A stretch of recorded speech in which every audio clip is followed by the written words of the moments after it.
तो यूपी विधानमंडल का सत्र शुरू होने से पहले पत्रकार बंधुओं से चर्चा कर रहे हैं सीएम योगी आदित्यनाथ। सुनिए। दिवस का अमृत काल का यह तीसरा वर्ष है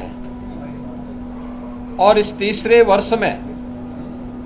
यद्यपि प्रधानमंत्री जी ने देश की स्वाधीनता दिवस के अवसर पर पूरे देशवासियों को विकसित भारत के साथ जुड़ने का आह्वान किया था। विकसित भारत, विकसित उत्तर प्रदेश, आत्मनिर्भर भारत, आत्मनिर्भर उत्तर प्रदेश। विकसित उत्तर प्रदेश और आत्मनिर्भर उत्तर प्रदेश के लिए सरकार का और उत्तर प्रदेश वासियों का विजन क्या है? पहली बार देश के किसी सदन में इस मुद्दे पर चर्चा होगी और इसके लिए भी मैं सभी सम्मानित सदस्यों से कल दलीय नेताओं की बैठक में भी इस पे चर्चा हुई थी और दलीय नेताओं की बैठक में भी इस पर बहुत सारे मुद्दों को आगे बढ़ाने के बारे में एक सहमति बनी थी। 13 और 14 अगस्त को लगातार 24 घंटे तक उत्तर प्रदेश विधानमंडल में इस पे चर्चा होनी है और चर्चा के बाद सरकार के द्वारा कैसे इस विजन डॉक्यूमेंट को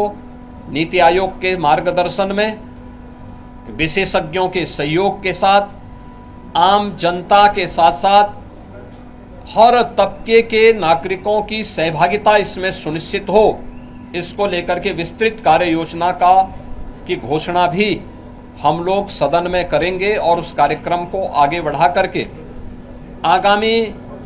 25 वर्ष की कार्य योजना को लेकर के सरकार अपने विजन को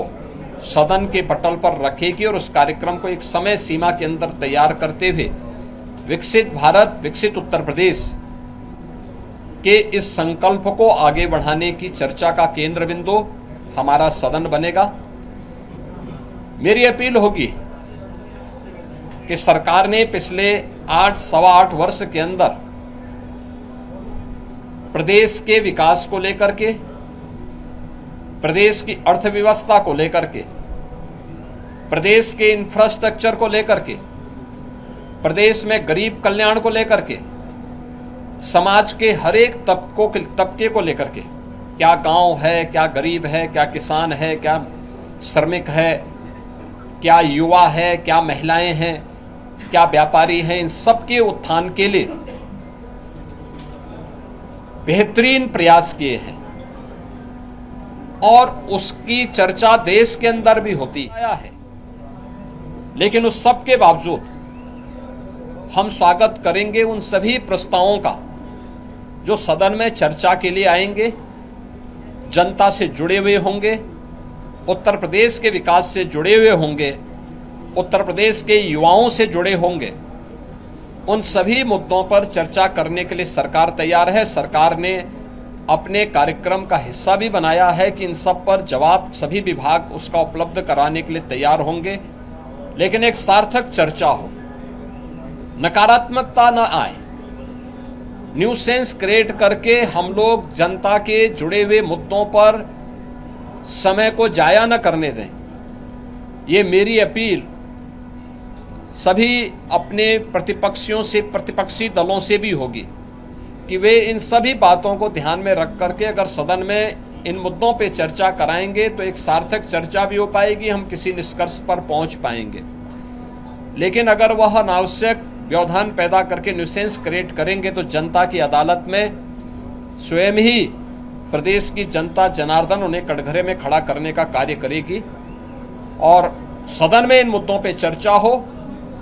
वे चर्चा भी करें, अपने प्रश्न भी पूछें। मुद्दों पर आधारित किसी भी चर्चा का जवाब देने के लिए और उस बहस को सार्थक स्तर तक पहुंचाने के लिए सरकार का पूरा सहयोग प्राप्त होगा। सरकार इसमें पूरी तरह तैयार है। मैं एक बार फिर से उत्तर प्रदेश विधानमंडल के सदन की कार्रवाई को प्रारंभ होने के अवसर पर प्रदेश भर से आए हुए सभी माननीय सदस्यों का हृदय से स्वागत करता हूं और मुझे विश्वास है कि स्वाधीनता दिवस के पूर्व